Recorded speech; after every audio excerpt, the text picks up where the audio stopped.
नमस्कार, first India news देख रहे हैं आप और आपके साथ हूं मैं खुशबू मिश्रा। राजस्थान 10 बजे में वक्त है संभागवार बड़ी खबरों का सिलसिला शुरू करने का। तो चलिए सबसे पहले बात जयपुर संभाग की करते हैं, जहां की बड़ी खबर बता रहे हैं हमारे सहयोगी प्रशांत खिंची।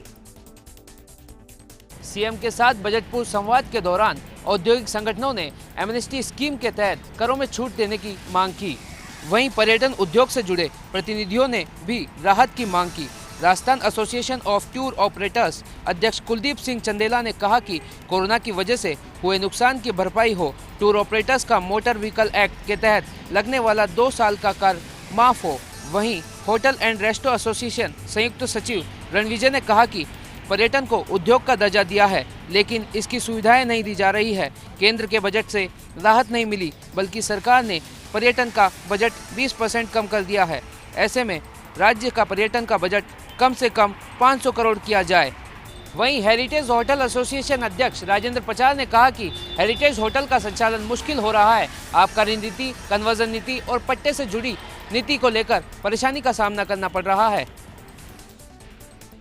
आगे बढ़ते हैं, बात बीकानेर संभाग की करते हैं, जहां की बड़ी खबर बता रहे हैं हमारे सहयोगी लक्ष्मण राघव। चूरू के हमीरवास में फिर बेखौफ दिखे बदमाश। गांव की गलियों में हुई गैंगवार। संपत नेहरा गैंग ने की ताबड़तोड़ फायरिंग। 2 बदमाशों सहित 4 की मौत, कुछ ग्रामीण भी हुए घायल।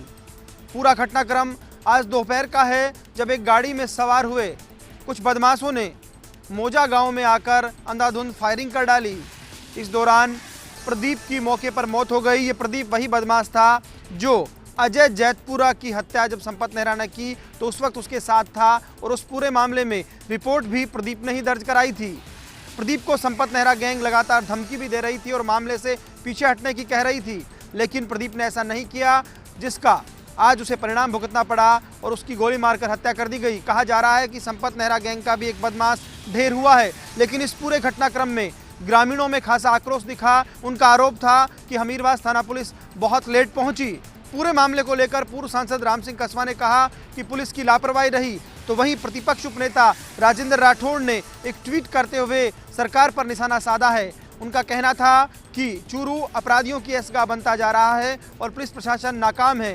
हालांकि पूरे घटनाक्रम को लेकर आईजी प्रफुल्ल कुमार बेहद गंभीर दिखे, मौके के लिए वे रवाना भी हो गए। उनका कहना था कि हम पूरे मामले की गंभीरता से पड़ताल कर रहे हैं, लेकिन ये सच है कि इस घटना ने एक बार फिर प्रदेश की खाकी की छवि को पलीता लगाया है और पूरे मामले को लेकर जो ग्रामीण हैं वो ये बात करते दिख रहे हैं कि पुलिस की लापरवाही रही और संपत नेहरा गैंग एक बार फिर जो कहता है वो करने में कामयाब रही, यानी अपने नापाक मंसूबों को धरातल पर उतारने में संपत नेहरा गैंग कामयाब रही है, जिसको लेकर भी लोगों में आक्रोश है। लोगों का कहना यही था कि आखिर ऐसा क्यों चूरू में हो रहा है कि बदमाश बेखौफ होकर धमकियां देते हैं और बाद में वैसा ही कर भी डालते हैं।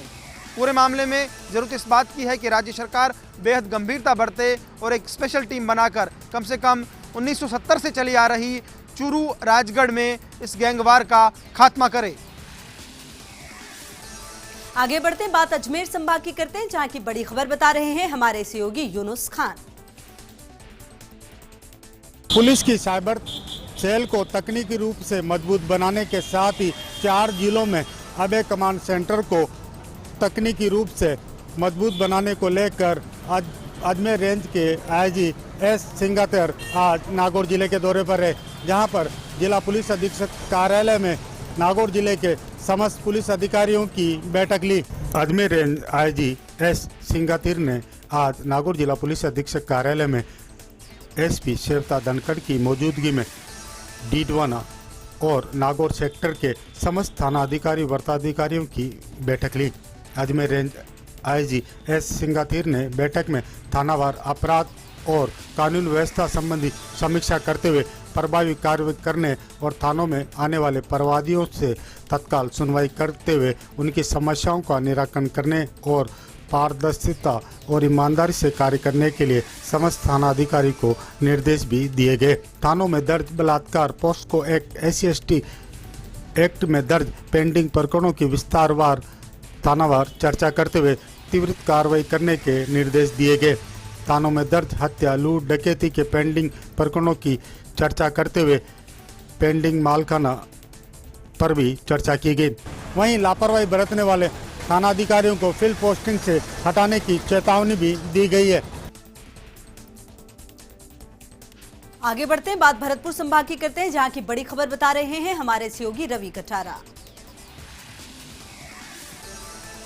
धौलपुर एविडेंस के लिए जा रहे जयपुर पुलिस कमिश्नरेट के एडिशनल डीसीपी राजेंद्र खोत और भरतपुर पुलिस के बीच हुई कासुनी। मामला बढ़ते हुए देख भरतपुर एसपी पहुंचे मौके पर।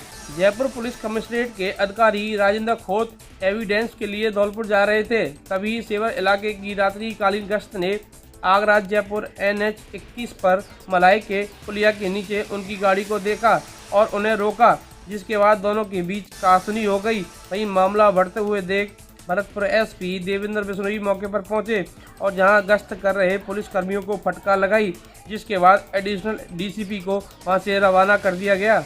पुलिस की ओर से इस पूरे मामले की जांच अब एडिशनल एसपी ADF को सौंपी गई है, जो कि इस पूरे प्रकरण की जांच करेंगे। आगे बढ़ते हैं, बात उदयपुर संभाग की करते हैं, जहां की बड़ी खबर बता रहे हैं हमारे सहयोगी रवि शर्मा।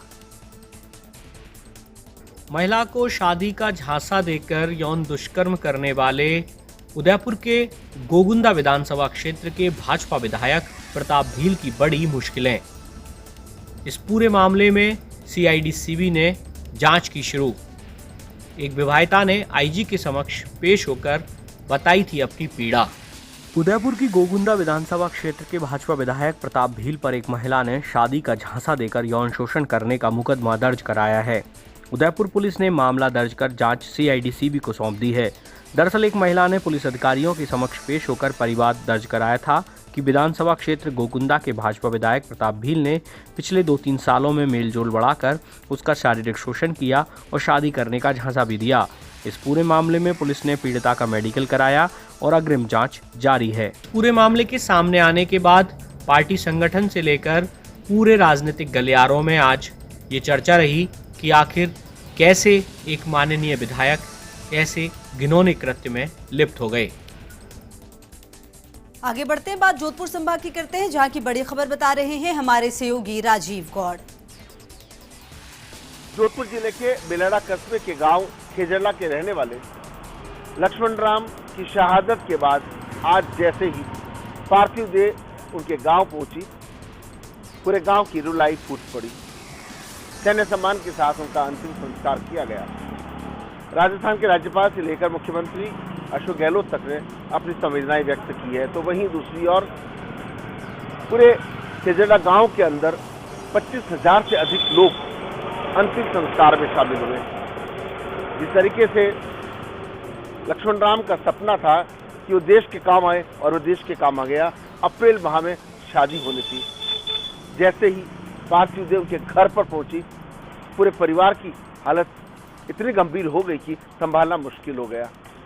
उसके बाद लगभग 5 किलोमीटर दूर तक 25,000 से अधिक लोग शमशान घाट तक पहुंचे और अंतिम संस्कार की प्रक्रिया पूरी की। इस दौरान मुख्यमंत्री अशोक गहलोत से लेकर केंद्रीय मंत्री गजेंद्र सिंह शेखावत और उप मुख्यमंत्री सचिन पायलट की ओर से पुष्प चक्र भेंट किए गए। तो वहीं पूर्व सांसद रामनारायण गोडी, पूर्व सांसद बलराम जाखड़, पूर्व मंत्री अर्जुन लाल गर्ग, बिलड़ा विधायक हीरालाल मेघवाल के अलावा कांग्रेस और भाजपा के कई नेताओं ने शिरकत की। इस दौरान वरिष्ठ सैन्य अधिकारियों ने भी लोगों को न केवल इस संबंध में हौसला बढ़ाया, बल्कि सैन्य सम्मान के साथ अंतिम संस्कार पूरा किया गया। बिलाड़ा के खेजरला का ये पहला ऐसा मामला है इतनी बड़ी शहादत हुई हो। जिस तरीके से ये जांबाज देश को कुर्बान हो गया, उसके छोटे भाई की भी यही ख्वाहिश थी, मगर हाइट कम होने के कारण वो सेना में तो नहीं जा सकता, लेकिन उनके और के पिता ने साफ तौर पे कहा है कि उनका बेटा देश के काम आ गया, उन गर्व है। हालांकि तो इस बात का है कि बहुत कम उम्र शादी जब निर्धारित की तो आप सोचिए कि क्या स्थिति होती है, लेकिन कुल मिलाकर के नम आंखों से विदाई दी गई और उनकी देह जो है वो पंच तत्व में विलीन हो गई। आगे बढ़ते हैं, बात कोटा संभाग की करते हैं, जहां की बड़ी खबर बता रहे हैं हमारे सहयोगी भंवर चारण। एडिशनल एसपी ठाकुर चंद्रशील की अगुवाई में कोटा ACB का एक और बड़ा धमाका। कोटा कलेक्ट्रेट में कार्यरत 2 RS अधिकारियों के कार्यालय में कार्यरत सूचना सहायकों को एक दलाल समेत 1 लाख की रिश्वत लेते हुए किया ट्रैप।